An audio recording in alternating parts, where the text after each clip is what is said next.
भरत जी महाराज चित्रकूट के लिए चले।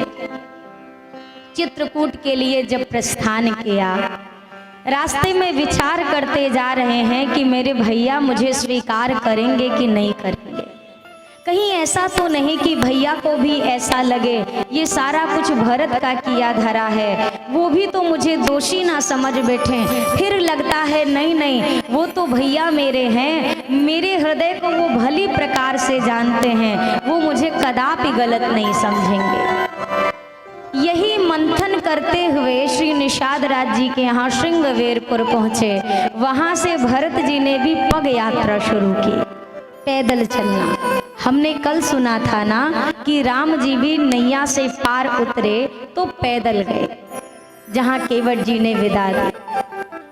अभी तक राघव जी रथ से आए थे, रथ के बाद नैया से गंगा पार किया, अब यहाँ से प्रभु की पग यात्रा प्रारंभ हुई। भरत जी महाराज ने भी विचार किया, अगर मेरे स्वामी यहाँ से नंगे पांव पग यात्रा करके गए हैं तो मैं तो सेवक हूँ, मेरा भी यह धर्म बनता है कि मैं भी पैदल ही यहाँ से प्रस्थान करूं। भरत जी चलने लगे। गोस्वामी जी ने लिखा, झलका झलकत पायन कैसे पंकज कोश ओश कन जैसे।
चलने लगे, बार बार जो भरत जी की सेवा में सेवक उपस्थित हैं वो कहते हैं, स्वामी आप कृपा करके अश्व पर विराजमान हो जाइए या रथ पर आरूढ़ हो जाइए, स्वामी आप नंगे पांव ना चले। ये कौन कह रहा है? जो भरत जी के सेवक हैं।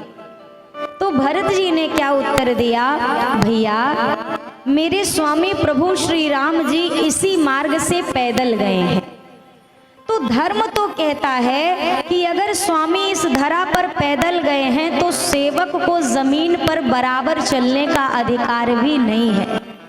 मेरा धर्म तो ये होना चाहिए कि मैं सिर के बल चल के जाऊं, क्योंकि स्वामी तो पैदल गए हैं पर मैं वो करने में असक्षम हूं, मैं नंगे पांव जा रहा हूं, ये भी मुझसे अपराध हो रहा है।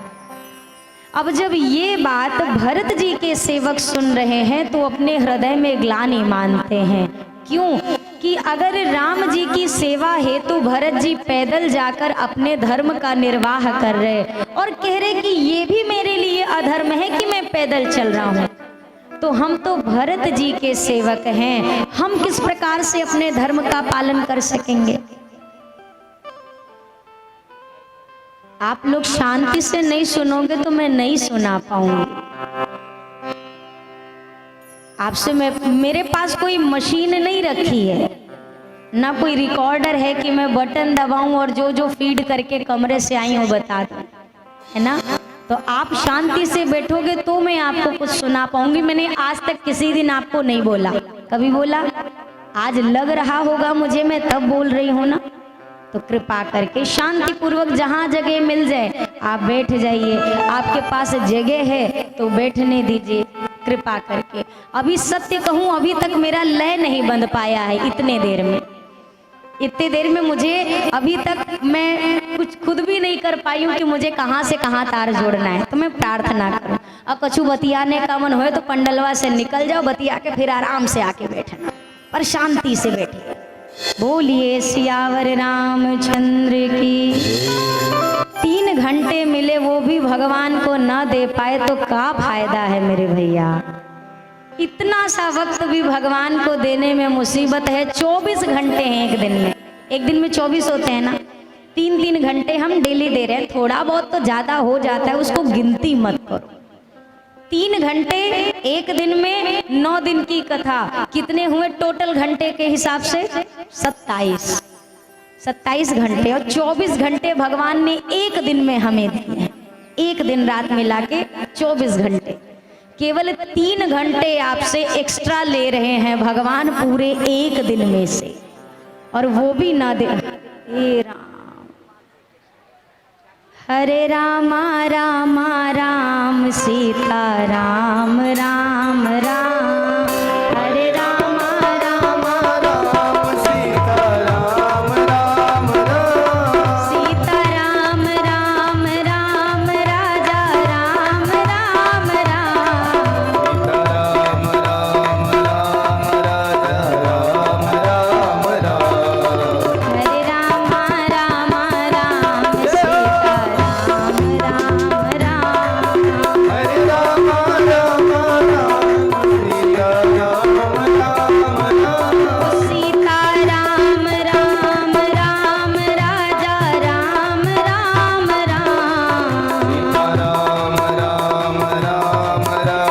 राम राम राम, हरे रामा रामा राम सीता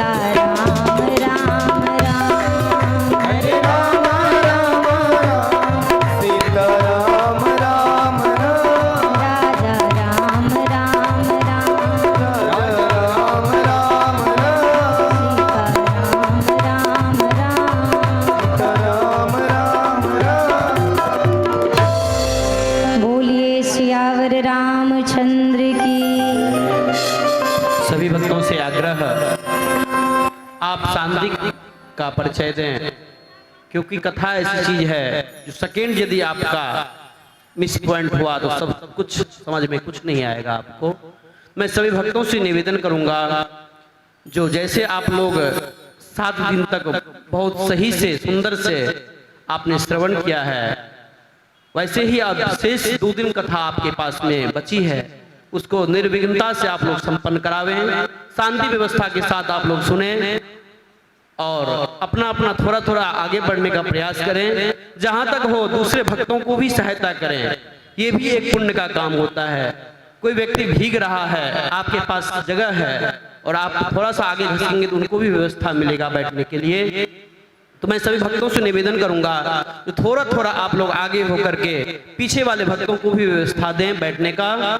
जय श्री राम। बोलिए सियावर रामचंद्र की। कौशल्या मैया को जब सूचना लगी कि भरत जी पैदल यात्रा कर रहे हैं, माँ ने भरत लाल को अपने निकट बुलाकर कहा, भरत, अगर आप पैदल चलेंगे तो पूरी अयोध्या का समाज भी पैदल चलेगा और इस प्रकार से तो प्रभु के मिलने में और विलंब होगा। इसलिए हे भरत, आप अश्व पर आरूढ़ होइए और तदुपरांत हम शीघ्रता से रघुनंदन के निकट पहुंच सकेंगे। त्रिवेणी के संगम के पास जब पहुंचे, सभी एकत्र हुए, स्नान आदि किया तीर्थराज प्रयाग में। श्री भरत जी महाराज भी एक एकांत जगह पर पहुंचे। एकांत जगह पर जाकर श्री भरत लाल जी ने आज त्रिवेणी संगम के समक्ष हाथों को जोड़ लिया। हाथों को जोड़ करके आज कहने लगे, यद्यपि मेरे कुल की यह परंपरा है, यह नियम है कि हम कभी भी लेने के लिए हाथ नहीं फैलाते, रघुवंशी सदैव देने के लिए हाथ फैलाते हैं। किंतु आज मैं दुखी हूँ और इस कारण से, इस कष्ट से बाहर निकलने के लिए आरत काह न करिए कुकर्म, इसीलिए मैं अपनी कुल की परंपरा को छोड़कर आपसे कुछ मांग रहा हूं। त्रिवेणी संगम से आवाज आई कि हे भरत लाल जी, आपको क्या चाहिए? क्या प्रदान करूं? अर्थ, धर्म, काम, मोक्ष, आपको चारों पदार्थ में से मैं क्या दूं? श्री भरतलाल जी ने कहा, अर्थ न धर्म न काम रुचि, मैं गति ना चाहूं निर्वाण, जन्म जन्म रति राम पद, बस यह वरदान ना। पूछा भरत जी से प्रश्न किया, आपको क्या प्रदान करूं, अर्थ दूं? भरत जी ने कहा, माँ अर्थ की चाह में तो ये इतना बड़ा अनर्थ हुआ है, इसीलिए अर्थ की चाह नहीं है। धर्म प्रदान करूं? भरतलाल जी ने कहा, धर्म को लेकर मैं करूंगा क्या? धर्म के कारण ही, धर्म को पालते पालते ही पिताजी का स्वर्गवास हो गया, भैया वन को आ गए, तो ऐसे धर्म की आवश्यकता भी नहीं है। अर्थ, धर्म, काम, आपको क्या मैं काम प्रदान करूं? आपकी कोई कामना है वो पूर्ण करूं? भरतलाल जी ने कहा, माँ कैकेयी की कामना ही तो थी कि मुझे राजा बनाए, और देखो आज भिखारी की तरह भरत आपके द्वार पर आकर खड़ा है। मोक्ष, मैं सगुण उपासक हूं, मैं मोक्ष की कामना भी नहीं करता। अब तो यहाँ पर तीर्थराज सोच में पड़ गए हैं कि क्या प्रदान करेंगे भरत जी को। हमारे पास ये चार पदार्थ ही हैं, इसके अलावा क्या दें हम? अब भरत जी ने कहा, जन्म जन्म रति राम पद, बस यह वरदान न आन, मुझे मेरे भैया के चरणों का स्नेह प्रदान कर दो। सीता राम चरण रति मोरे, अनुदिन बढ़ई अनुग्रह तोरे। सीताराम चरण रति मोरे, अनुदिन बढ़ऊ अनुग्रह तोरे। कभी भी आप भगवान के यहाँ जब दर्शन करने जाते हैं ना, लौकिक चीजें मांग रहे हैं, कोई बात नहीं, मांगिए, पर किसी भी द्वार पर जाइए, भगवान से आप एक ही बात कहिए, किसी के भी। अगर आप राम जी के भक्त हैं और महादेव के मंदिर गए, वहां जाकर भी यही करिए कि सीता राम चरण रति मोरे। बाबा मेरे राम जी के चरणों में मेरा प्रेम दिन प्रतिदिन बढ़े, ऐसी कृपा करना। ये एक वरदान मांगिए, भगवान के प्रति आपका प्रेम बढ़ेगा ना भैया, तो ये प्रेम आपके जीवन में वो आनंद भर देगा जिसके लिए बड़े बड़े तरसते हैं। आप बताइए, तन के सुख से इंसान आनंद में आता है कि मन के सुख से? आपके मन में अपार दुख हो और आपको बढ़िया सारे सुख समृद्धि के बीच, एसी कूलर के बीच, मखमल के गद्दे में बिठा दो, आप सुखी रहेंगे क्या? अगर आपका मन दुखी है तो आपको आलीशान महल भी सुख नहीं दे सकता, और मन आपका सुखी है तो झोपड़ी में भी आपको आनंद आएगा। आज आप बड़े बड़े को परेशान देख सकते हो, और खेत में जिसका एक झोपड़ा बना है वो मगन रहते हैं। क्यों? क्योंकि उनको जो प्राप्त है उन्होंने उसी को पर्याप्त समझा है। और एक मैं प्रार्थना करूं आपसे, जीवन में आपको जो मिला है वो प्रभु की कृपा है। मैंने कई बार आपसे पहले भी कहा है, पुनः कह रही हूं, मनुष्य के शरीर से लेके इस मनुष्य योनि में प्राप्त प्रत्येक सुख हमारे परमात्मा की हमको देन है। इसका धन्यवाद करिए। इससे अधिक की चाह आपको दुख देगी, सुख देने वाली नहीं। जो मिला है उसको सुख से भोगिए, और अच्छा कुछ प्राप्त करने की इच्छा है तो उसके लिए कर्म करिए। किसी और का देख के आप व्याकुल हो रहे हो तो इससे आपको वो वस्तु मिलेगी नहीं, बाकी जो आपके पास है उसका सुख भी आपको मिलने वाला नहीं है। अगर आपके पास एक मोटरसाइकिल है, आपके किसी जानने वाले ने कार खरीद ली, अब आप परेशान घूम रहे हैं, तो आपके परेशान होने से क्या कार आके खड़ी हो जाएगी? कार का सुख तो नहीं ही मिल रहा, ऊपर से जो आपकी मोटरसाइकिल है इसका सुख भी आप नहीं ले पा रहे। जो प्राप्त है उसको पहले सुख से उसका भोग करिए, और जो नहीं मिला है उसके लिए पर्याप्त कर्म करिए। और यकीन करिए, अगर आपके भाग्य में है तो भाग कर आएगा, और भाग्य में नहीं है तो आकर भी भाग जाएगा, फिर मिलने वाला नहीं है, चाहे लाख यत्न करे। मैंने कई बार निवेदन किया, मनुष्य की इच्छाओं के पीछे अगर मनुष्य चले तो इच्छाएं कभी नहीं पूरी होती। एक भिक्षुक था, भिखारी भिक्षा मांगता था, तो उसने भिक्षा मांगी। एक दिन उसे भीख में एक बढ़िया कुर्ता मिला, कुर्ता। अब उसने कुर्ता पहना, सोचने लगा कुर्ता तो मिल गया, पर बिना धोती के कुर्ता कौन काम का। तो अब थोड़ा एक आध घंटा एक्स्ट्रा भीख मांगेंगे और पैसा जोड़ेंगे और इसके लिए धोती खरीदेंगे। उसने थोड़ा और मेहनत करी, उसको धोती मिल गई। अब बढ़िया नया कुर्ता और नई धोती, अब चमचमा के घूम रहा है। भिखारी कम, मालिक ज्यादा लग रहा है, पर काम कर रहा है अपना। अच्छा, एक दिन ऐसे शान से टहल रहा था। कुर्ते में होते हैं जेब, तो जैसे जेब में हाथ गया तो जेब खाली। सोचा अरे जेब तो है पर खाली जेब का भी कोई मतलब होता है क्या, फिर भीख मांगूंगा और जेब में 4 पैसा रखूंगा। उसने अच्छे से भीख मांगी, जेब में पैसे रखे। अब मांगते मांगते सोचने लगा, हाँ ये तो ठीक है, अगर सिर पे एक बढ़िया झोपड़ी हो जाती तो आनंद आ जाता। अब पैसा कुर्ता में लिए लिए कब तक घूमेंगे, रखने का एक ठिकाना होना चाहिए। उसने और अच्छे से भीख मांगी, एक झोपड़ी तैयार कर ली। अब झोपड़ी तैयार की, आया गर्मी का महीना, झोपड़ी में बैठा, सोच रहा है अरे सब तो ठीक है, पर ये गर्मी में एक तो बजाज का पंखा लग जाता तो बड़ा अच्छा रहता। अच्छा, पंखा लग गया, अब कहता है बस अब कुछ नहीं चाहिए। तब तक गर्मी बीती, बरसात आया, चूने लगा। सोचने लगा अगर ये झोपड़िया की जगह, मड़ई के जगह पक्का छत डल जाता तो पानी नहीं चूता।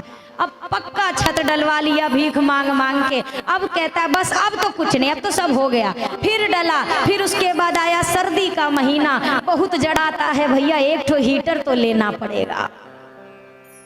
अब हीटर लिया, अब सोच रहा है ये है वो है, अब एक तो अगर बढ़िया लड़का मेहरारू भी घर पे, पत्नी आ जाए, बाल बच्चा हो जाए और आनंद।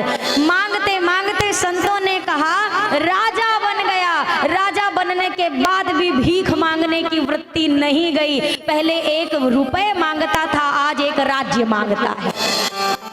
पर भिक्षा मांगने की प्रवृत्ति इंसान दरिद्र अभाव से नहीं होता है, स्वभाव से होता है।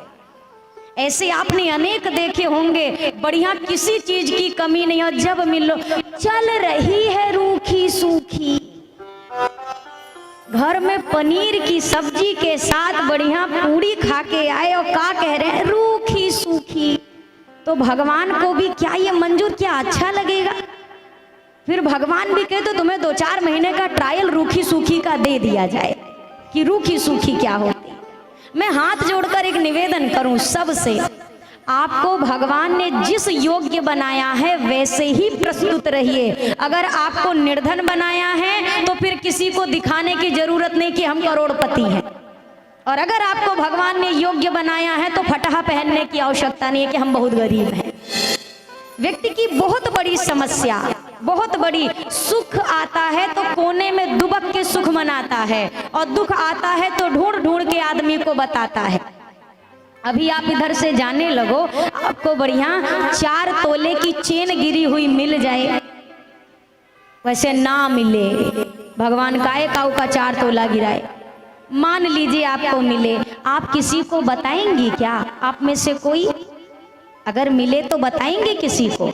बोलिए हाँ या ना में उत्तर दीजिए। सांस नहीं लेंगे, क्या पता किसका हो, जिसको बताएं उसी का निकल गया तो। और अगर आप रास्ते से जाएं और आपका आधा तोले का 1 ठो बाला गिर जाए, अब पंडलवा भर में हेरेंगे तुमको मिला का बाला था 1। अब क्या है, ये सुख मिला तो दुबक के चिपका लिया और घरे चले गए, और दुख मिला तो ढूंढ ढूंढ के बता रहे हो तुम भी हमारे दुख में शामिल हो जाओ। ये मनुष्य का स्वभाव बड़ा विचित्र है। यद्यपि भगवान सब जानते हैं, फिर भी हम अनजान बनते हैं कि इनसे छल कपट करते हैं, इनके सामने जाकर भी कहते हैं भगवान जैसी चला रहे हो चल रहे हैं। अरे भैया, अगर आपको भगवान ने लाख वाला बनाया है तो 1 रुपए दे करके ना अपनी बेइज्जती करो ना सामने वाले की करो। और अगर 1 रुपए के योग्य हो आप तो हाथ भर जोड़ लो कि सरकार हमारे पास देने के लिए कुछ नहीं, बस आप कृपा बनाए रखना, आपका वो भी स्वीकार है भगवान को। गड़बड़ क्या है, हमारे पास जो है उसके बाद भी केवट जी से थोड़ा सा दर्शन कर ले। भगवान कह रहे कुछ नहीं दिया, कुछ भी नहीं दिया, प्रभु सब कुछ, प्रभु ही सब कुछ, यही नहीं कछु दीना, इसको कुछ दिया नहीं। और केवट क्या कह रहे हैं, नाथ है आज मैं काह ना पावा, मुझे क्या नहीं मिला। दोनों का भाव आप दर्शन करिए, देने वाले का स्वभाव राम जी के जैसा हो और लेने वाले का स्वभाव केवट जी के जैसा हो। आज के समय पे विपरीत है, राम जी सब कुछ दे करके भी कह रहे हैं मैंने कुछ नहीं दिया।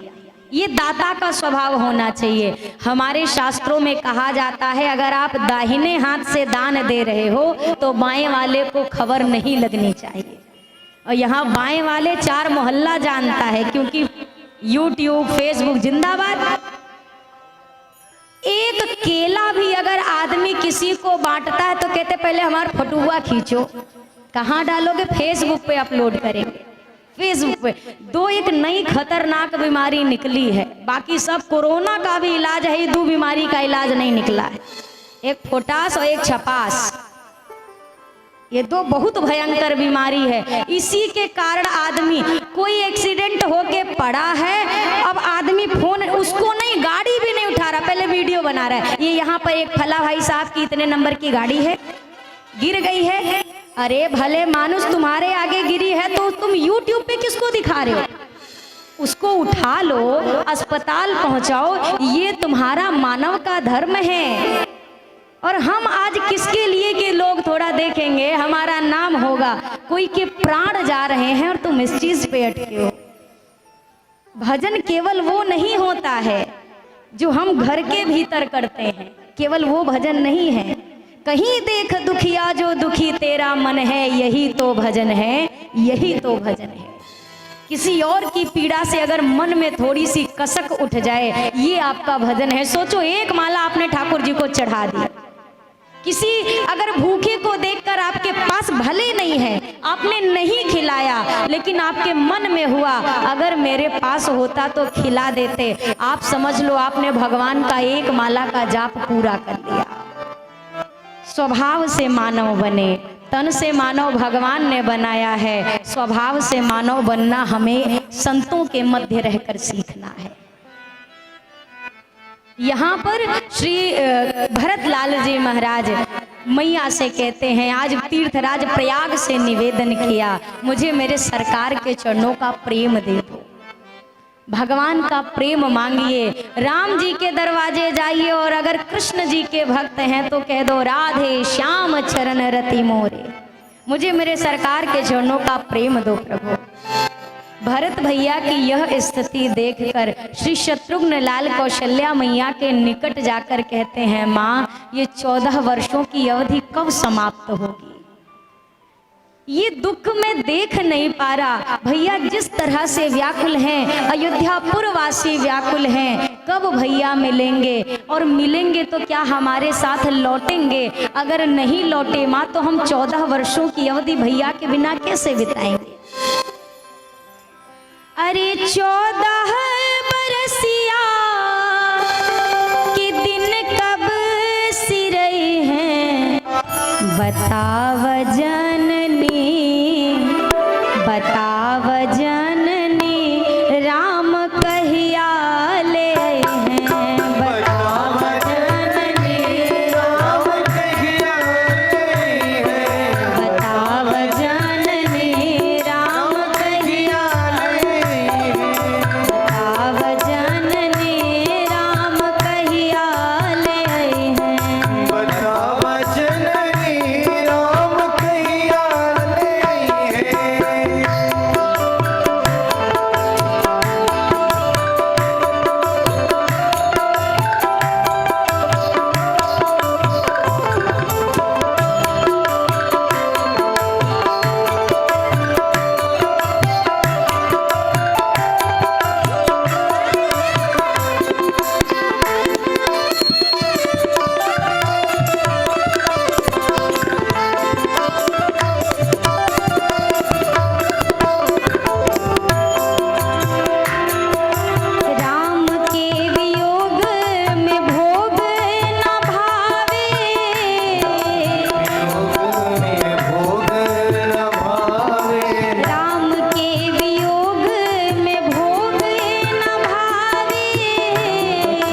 सभी पूरे समाज के लोग, सभी समाज के सहित श्री निषाद राज जी सभी को लेकर के मंदाकिनी के तट पर पहुंचे। वहां से श्री भरत लाल जी राघव जी की कुटिया की ओर आगे बढ़े निषाद राज जी के साथ। इधर कुछ कोल भीलों ने आकर राघव जी से कहा, प्रभु आपके ही जैसे दिखने वाले आपके कोई भाई हैं क्या? राम जी ने कहा, हाँ। उनका भरत नाम है क्या? राम जी ने कहा, हाँ हाँ मेरा भाई है ना, मेरा भरत।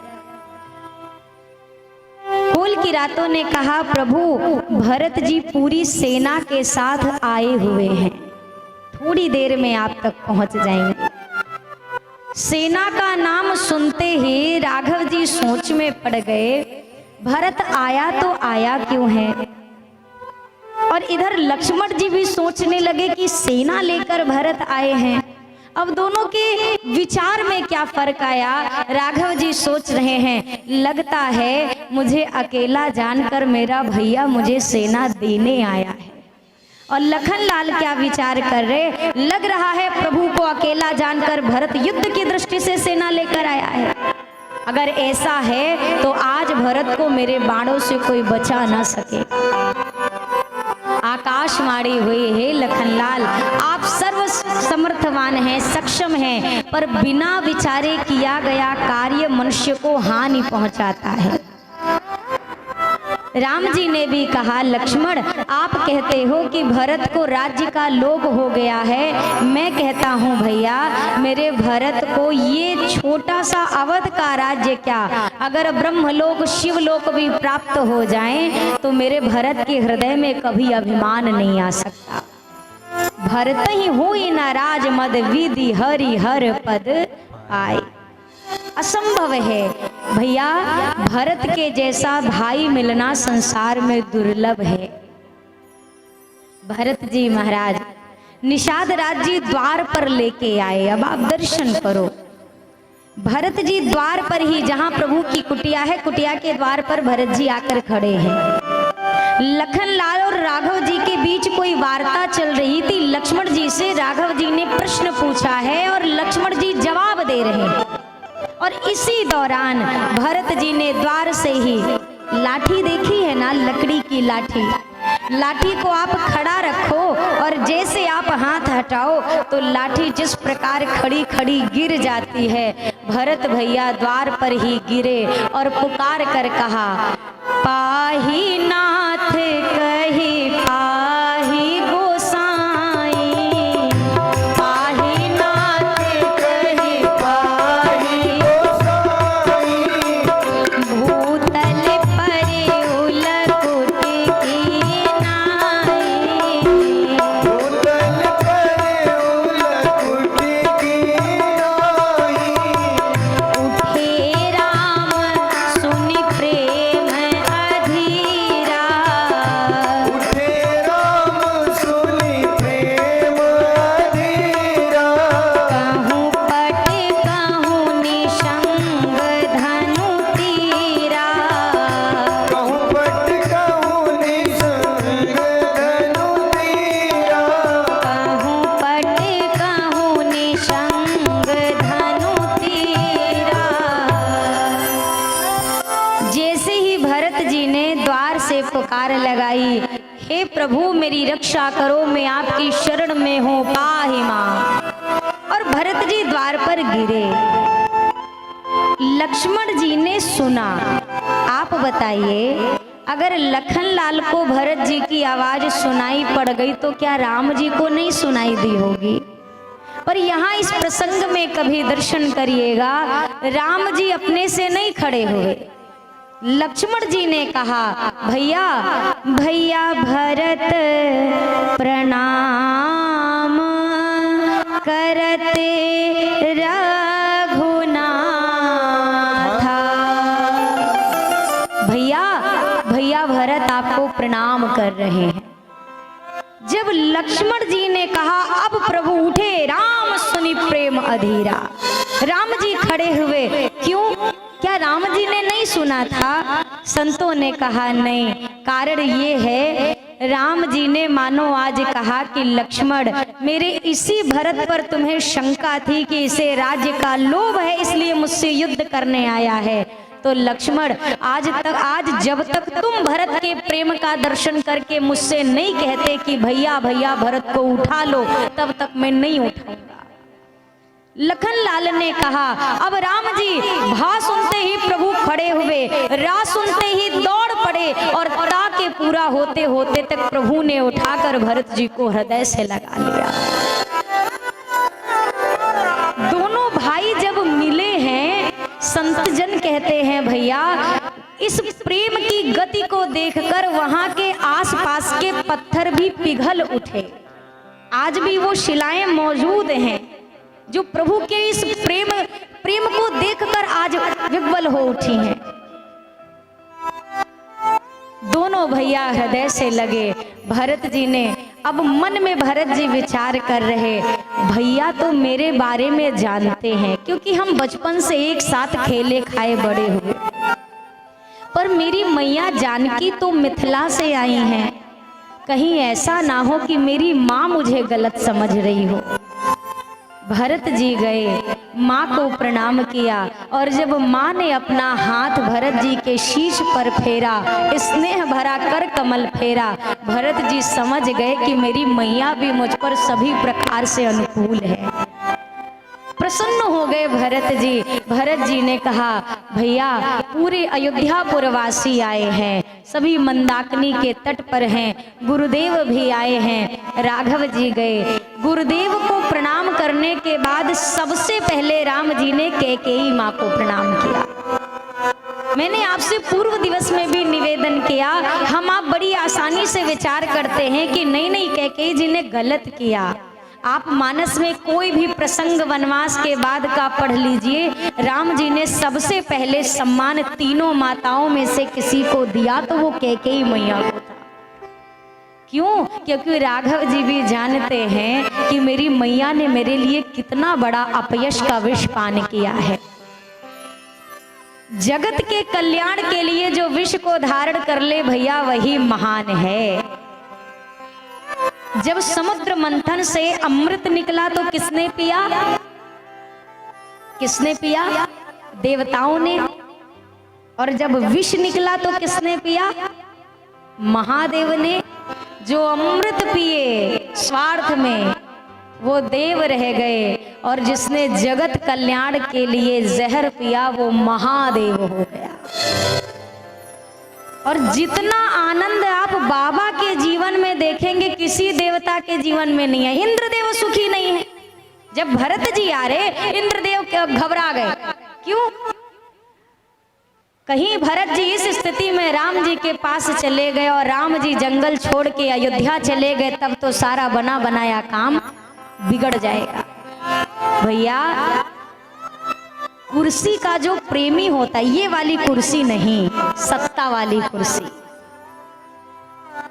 जो उस कुर्सी का प्रेमी होता है वो 24 घंटे एक चिंता में रहता है कि हमारी कुर्सी कहीं चली ना जाए।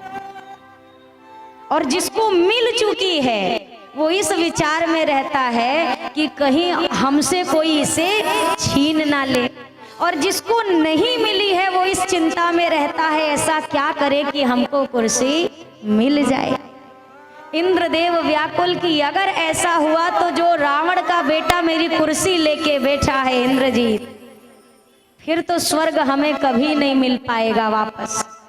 गुरुदेव बृहस्पति से कहा, गुरुदेव आप कुछ ऐसी लीला करो, ऐसी कृपा कर दो कि भरत जी राम जी से मिल ही ना पाए। यहाँ पर गुरुदेव नाराज हो गए। अरे इंद्र, 1000 नेत्र लेकर बैठे हो, फिर भी आज ऐसा कार्य कर रहे हो जैसे नेत्र से देख ही नहीं रहे हो। इंद्र, आपको क्या लगता है, क्या भरत जी राम जी से मिलने जा रहे हैं कि वो भरत जी की इच्छा है? नहीं, भगवान के पास कोई तब तक नहीं जा सकता जब तक भगवान उसको अपने पास न बुलाए।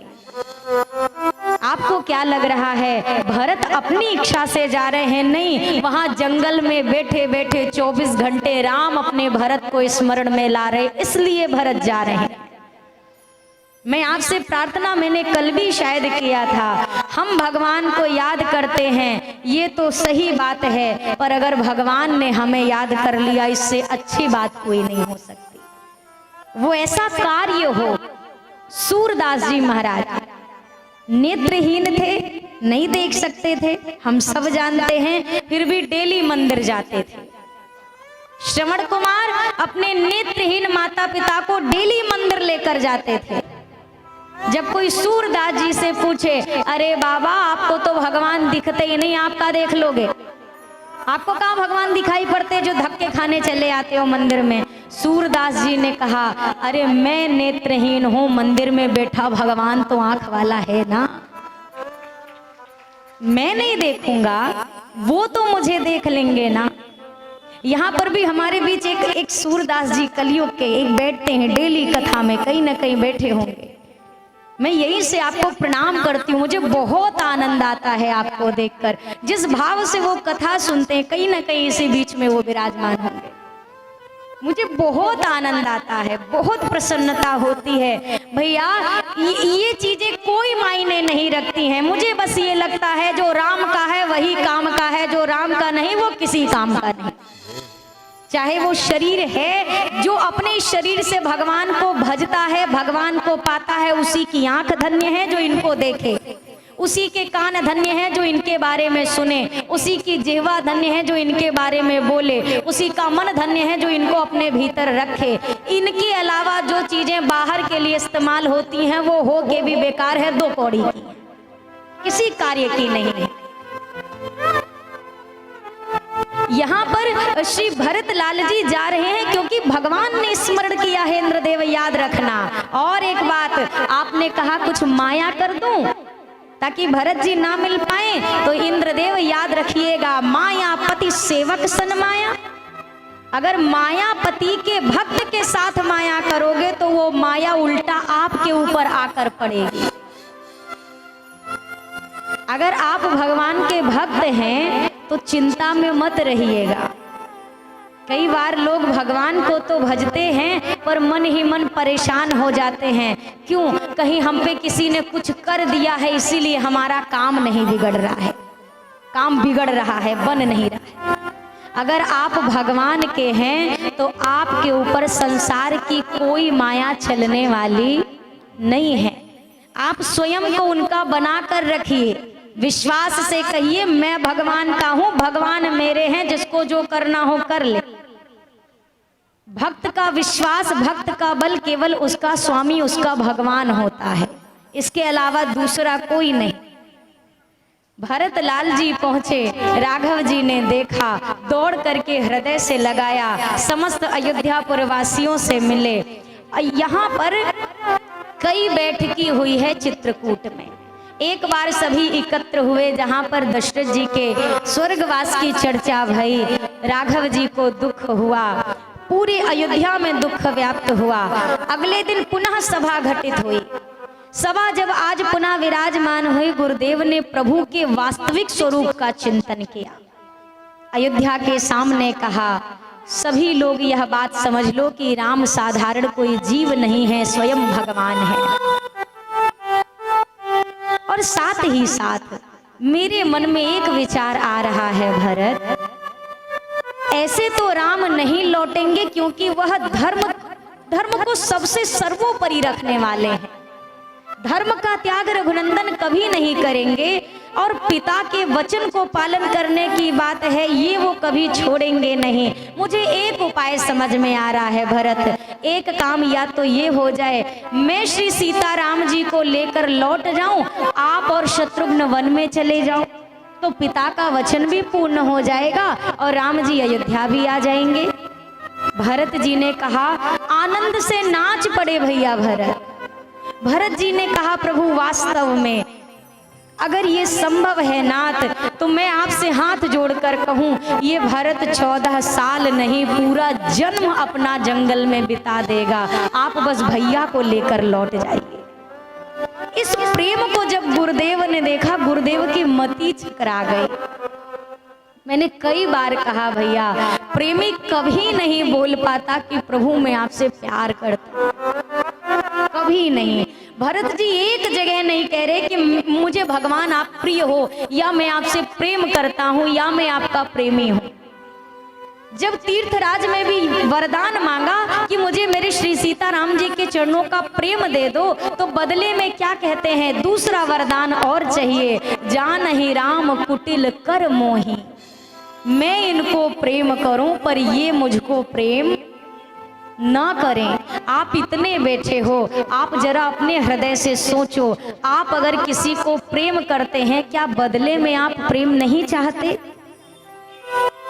आप किसी से जी भर के प्रेम करो, प्राण से अधिक मानो, लेकिन अगला अगर कह दे कि मैं तुमसे प्रेम नहीं करता या नहीं करती, क्या आपका प्रेम टिकेगा? उसी समय समाप्त हो जाएगा। कुछ दिन रोगे, आप बिलखोगे। याद रखना, ये प्रेम नहीं है, मोह है।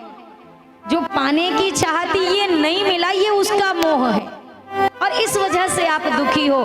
प्रेम की परिकल्पना, प्रेम की परिभाषा ये कहती है, जो आपको मिल गया है उससे किया प्रेम, ये तो साधारण है। जो कभी नहीं मिल सकता उसको भी प्रेम करो, ये तुम्हारा प्रेम है। इससे सच्चा उदाहरण कोई नहीं है प्रेम का। हमारी राधा रानी से ज्यादा प्रेम कौन करेगा? कौन करेगा? आप विचार करो, 16,108 रानियां हमारे कन्हैया की।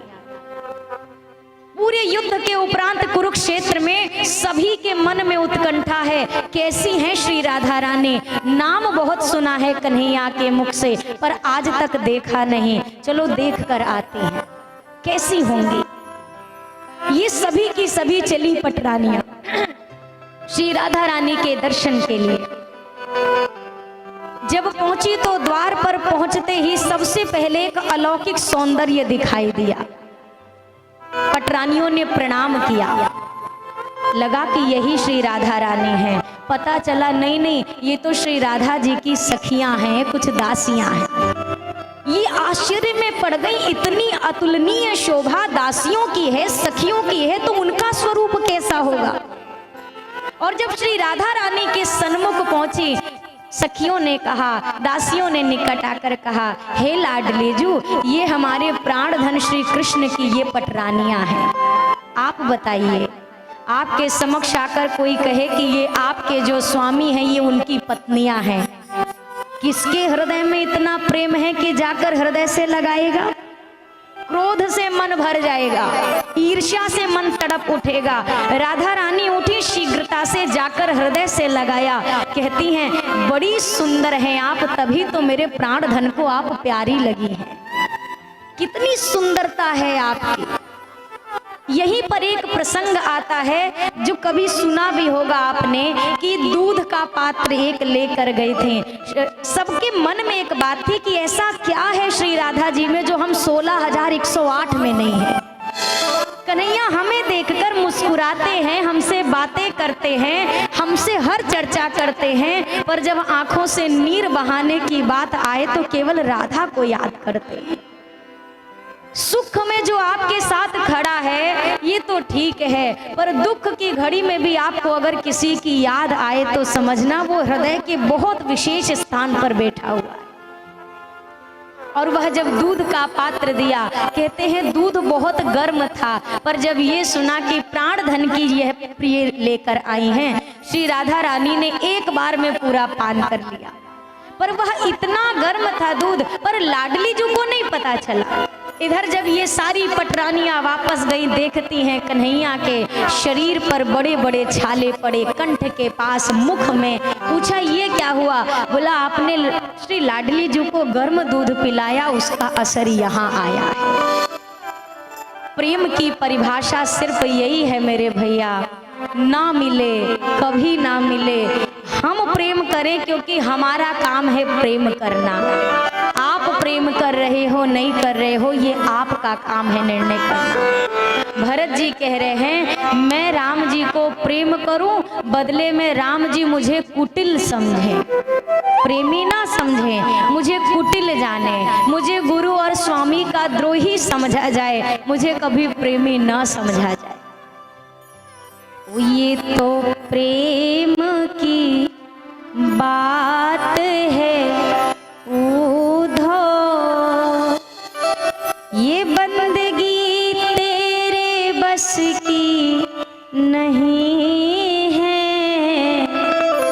यहाँ सर दे के होते हैं सौदे, ये आशिकी इतनी सस्ती नहीं है, ये तो प्रेम की बात है उधो। प्रेम। कबीरा खड़ा बाजार में लिए पलीता हाथ, और जो घर जा रहे आप ना सो चले हमारे साथ। कबीरदास जी से किसी ने कहा महाराज हमको भी अपने टोली में शामिल कर लो। कई बार हमसे भी कहते दीदी अब हमको बस आपके साथ रहना है, कुछ भी कराइएगा ना, हम भी कुछ बजाना सीख लेंगे, हम साथ में रहेंगे। कहना आसान है, घर का मोह छूटने वाला नहीं है। कबीरदास जी से कहा बाबा जी हमको भी अपनी टीम में शामिल कर लो आप। कबीरदास जी ने कहा ठीक है, शाम को यहीं चौराहे पे मिलना। शाम को चौराहे पे कबीरदास जी नजर आए, क्या देख रहे हैं, अपनी कुटिया के सामने खड़े हैं और कुटिया जल रही है। लोग चिल्लाए कबीरदास जी आपकी कुटिया जल गई, किसी ने जला दी, किसी ने जला दी। कबीरदास जी ने हाथ में से मशाल उठाई और कहा हम ही ने जलाई है। बोला जितने सुबह आए थे मीटिंग में कि हमको अपनी टीम में शामिल कर लो, ये मशाल और सब अपना घर फूंक के आओ तब हमारे साथ चलना। जितने भगत जी थे सब निकल गए। बोला महाराज हमसे ये नहीं होगा। कबीरदास जी कह रहे हैं ये प्रेम का पंथ है, ये मौसी जी का घर नहीं है कि बैग उठाया और मौसी जी के यहाँ पहुँचे और मौसी जी ने कहा बहुत दिन आप आए लल्ला जी, चलो स्वागत सत्कार करते हैं। कबीरा यह घर प्रेम का, खाला का घर नहीं, मौसी का घर नहीं है, प्रेम का घर है। कहते हैं दो धारी तलवार और उसी पर चलना है। जो ये सामर्थ्य रखे वही भगवान से प्रेम करना। भरत जी के समक्ष राघव जी उपस्थित, पूछा जा रहा है क्या किया जाए। भरत जी कहते मैं तो चाहता हूँ भैया मेरे साथ लौट जाएं। प्रभु ने कहा ठीक है गुरुदेव, अगर भरत की ये इच्छा है तो ठीक है, भरत जो कहेगा मैं वो करूँगा। जैसे ही राघव जी ने यह कहा, भरत जी सोचने लगे क्या मैं अपने भैया को बाधित कर रहा हूँ कि वो मेरी बात माने, क्या मैं उन्हें बंदिश में डाल रहा हूँ। अरे भरत ये कैसा प्रेम है जो स्वामी को मजबूर कर दे कि आप वो करो जो मैं चाहता हूँ। भरत जी हाथ जोड़कर कहे प्रभु भूल जाइए, जो मैंने कहा सब भूल जाइए, अब जो कह रहा हूँ उसको सुनिए। अरे जहाँ ले चलोगे वहीं मैं चलूंगा, जहाँ नाथ रख दोगे वहीं मैं रहूंगा। अरे जहाँ ले चलोगे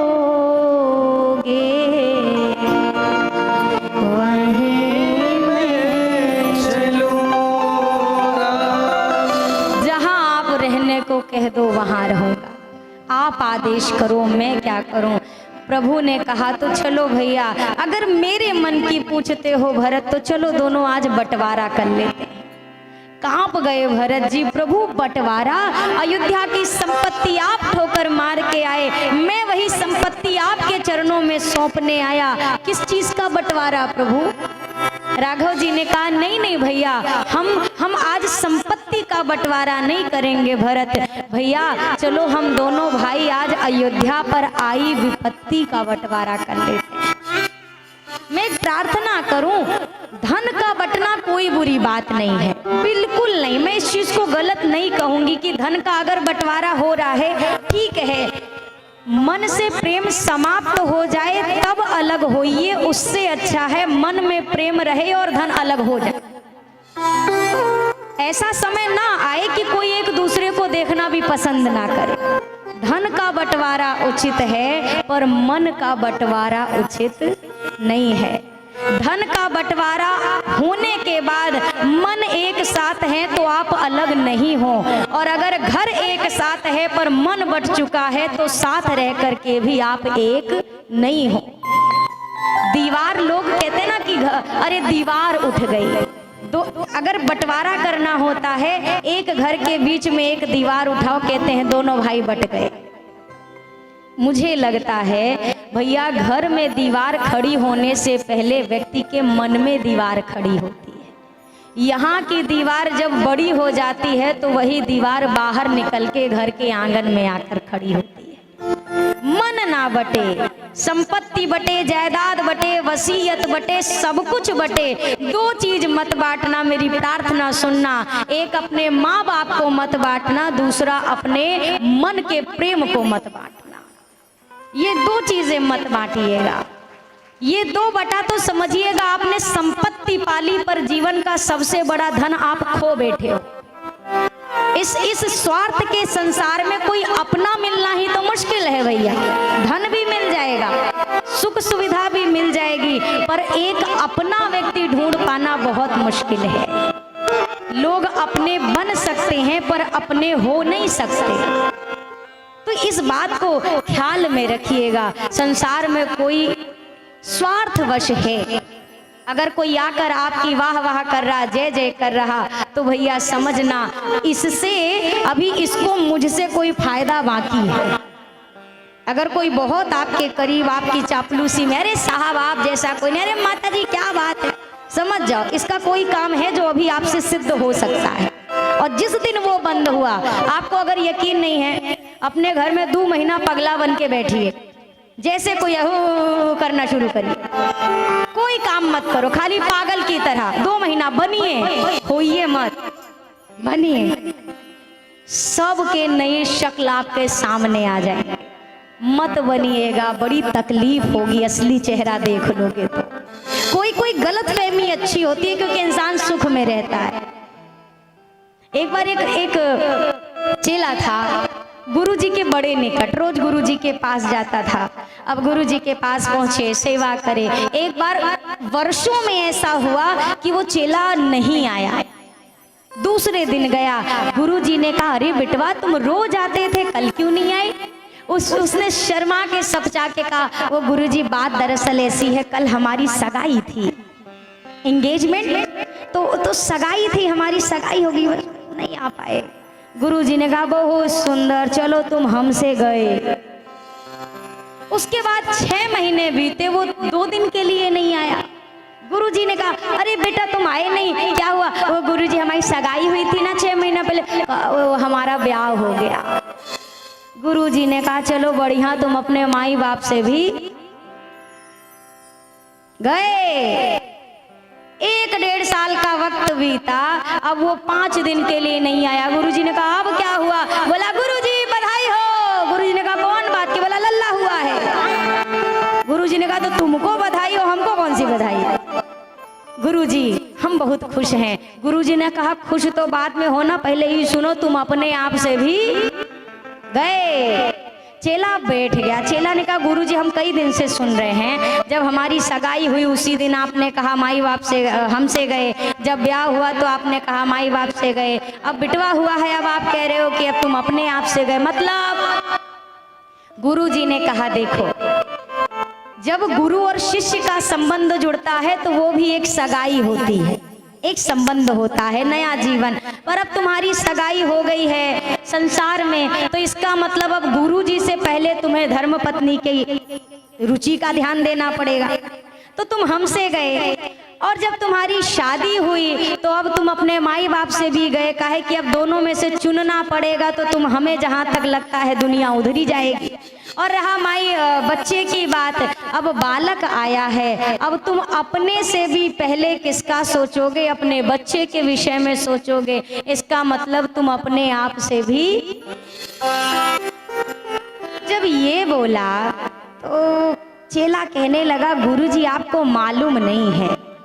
क्या नहीं मालूम है? गुरुजी गृहस्थी में बड़ा सुख है, और जो सुख गृहस्थी में है आपको क्या पता, आप तो अब रहे जंगल में रहने वाले, आपको क्या मालूम गृहस्थी में जब हमारी पत्नी हमारे सामने गर्मा गर्म रोटी डालती है हमको कितना सुख मिलता है, आप क्या जानो। हमारी माई तो हमारे बिना कौर नहीं उठाती, पिताजी हमसे जब तक मिल ना ले बेचारे सोते नहीं हैं, हमारा वो छुटका सा बेटवा गोदी में आ जाए महाराज दिन भर की थकान दूर हो जाती है। अब आप क्या जानोगे, आप तो अब क्या आपको ये सुख। गुरुजी ने कहा हम तो नहीं जानते हैं पर तुमको जना जरूर सकते हैं। बोला क्या? बोला जो तुम्हारी गलत फहमी है इसको खत्म कर सकते हैं। वो कैसे?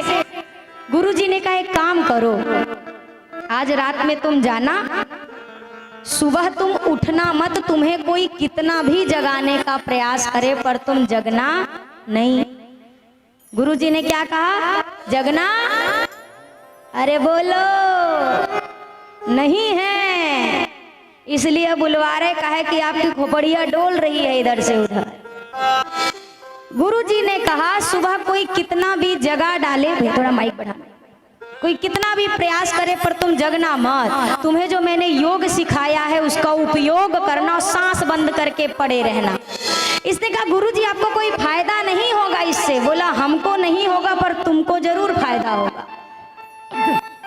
सुबह का समय हुआ, अब धर्म पत्नी आई, जी उठिए जी उठिए। अब गुरुजी की बात याद आई कि गुरुजी ने कहा है उठना नहीं है, तो अब ये सांस रोक करके पड़ा रहा। अब पत्नी ने पहले दूर से जगाया, उठिए उठिए, जब हिले भी नहीं दौड़ के करीब गई, नाक के पास उंगली लगाई, सांस बंद, अब तो लगी पटक पटक के, अरे गजब हो गया।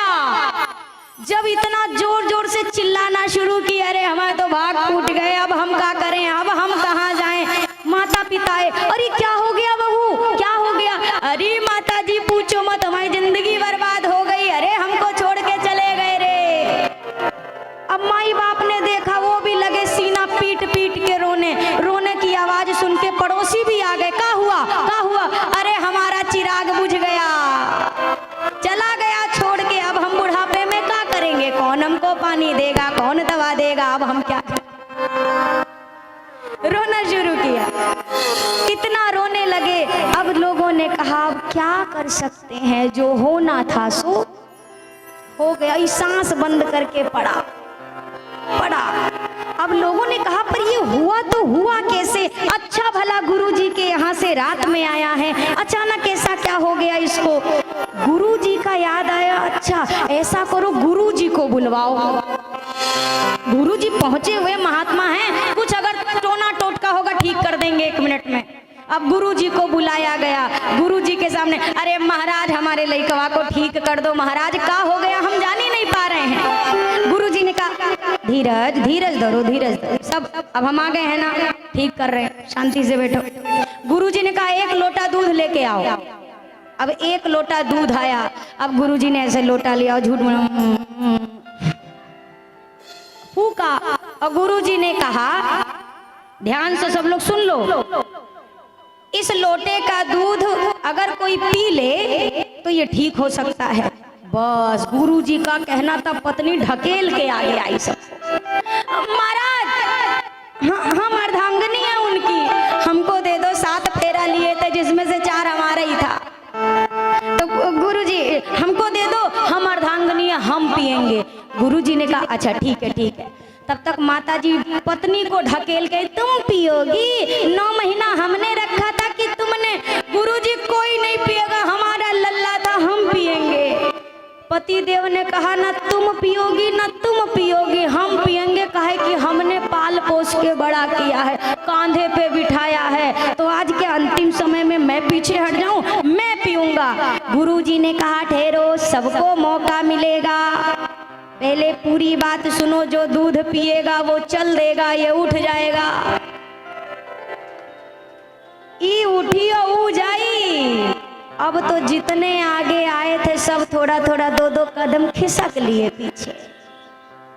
गुरुजी ने पत्नी से कहा अर्धांगिनी जी पी ले। बोला हम जीने के लिए अर्धांगिनी है, मरने के लिए थोड़ी ना है।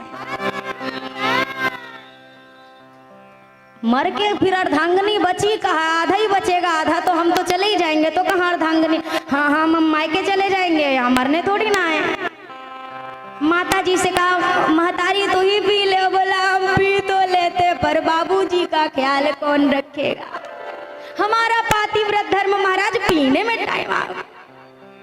गुरुजी ने पिताजी से कहा महाराज कंधवा पे तो आप ही उठाए हो, आप ही पी लो। बोला हमको भी फलाने के मम्मी की चिंता है, नहीं तो हमको पीने में कौन सा दे, पी तो ले। पड़ोसी सोचे कहीं बाबा जी लुटवा हमें ना पकड़ा दे, सब भाग गए घर, अपने अपने घर। बोला हाँ घर का मामला है निपट लो। अब तब तक गुरुजी ने कहा अच्छा अगर ये दूधवा हम पी ले तो। बोला अरे महाराज बहुत भारी कृपा, P low P low P low, आपके ना आगे रोने वाला ना पीछे रोने वाला, पी लो, है कौन आप महाराज पी लो। हम वादा करते हैं हर साल आपके नाम का भंडारा करवाएंगे, आपके नाम से समाधि बनवाएंगे, बस पी भर लो। अब उसमें कौन सा मंत्र फुकाया था, गुरुजी ने उठाया लोटा पी लिया घटा कर, पी कर लोटा दूध का लीनी एक डकार, और उठ बेटा चल साथ मेरे अब देख लिया संसार। गुरुजी ने कहा भैया अब अगर तुम्हारी वो धर्म पत्नी जो तुम्हारे बिना रोटी नहीं खाती थी खुल गई हो आंख, तो अब आंख खोल लो और चलो। उठ करके चला गुरुजी के साथ। भैया इस सब का तात्पर्य ये है कि जैसे अपनी यात्रा में हर यात्री से प्रेम से व्यवहार करते हो, जो बोला हंस के मिल लिए, यात्रा पूरी की, चले अपने स्टेशन की ओर। दुनिया में जितने मिले हैं प्रेम से यात्रा पूरी करनी है, पर काऊ के मोह में इतना नहीं फंसना कि अपनी जिंदगी बिगाड़ बैठे। भरत भैया से राघव जी ने कहा भरत जी आप अयोध्या जाइए, 14 वर्षों के उपरांत मैं आऊंगा और मैं आपके देश राज्य को स्वीकार करता हूं, पर अभी नहीं, 14 वर्षों के बाद। भरत जी ने कहा प्रभु कोई एक अवलंब मिल जाए मुझे। यहाँ पर राघव जी ने आप एक निवेदन करूं, भगवान चरणों में कुछ पहन के नहीं गए हैं। कई बार हमें लगता है कि भगवान ने पादुका उतारी और दी है, नहीं, उतारेंगे कैसे जब पहन के ही नहीं गए हैं, नंगे पांव गए हैं, तो पादुका कैसे आई। संत जन कहते हैं कि प्रभु ने अपने भरत जी के लिए ही स्वयं का एक प्रतिरूप श्री पादुका अवतार धारण किया। भगवान श्री सीताराम जी मानो 2 स्वरूप में विराजे और भरत जी ने शीश पर धारण किया, प्रस्थान किया अयोध्या।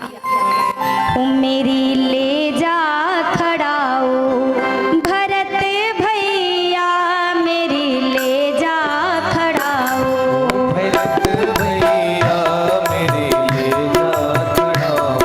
भरत भैया मेरी ले जा खड़ाओ, भरत भैया मेरी ले जा खड़ाओ।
के राज सिंहासन पर पादुका को विराजमान कराया।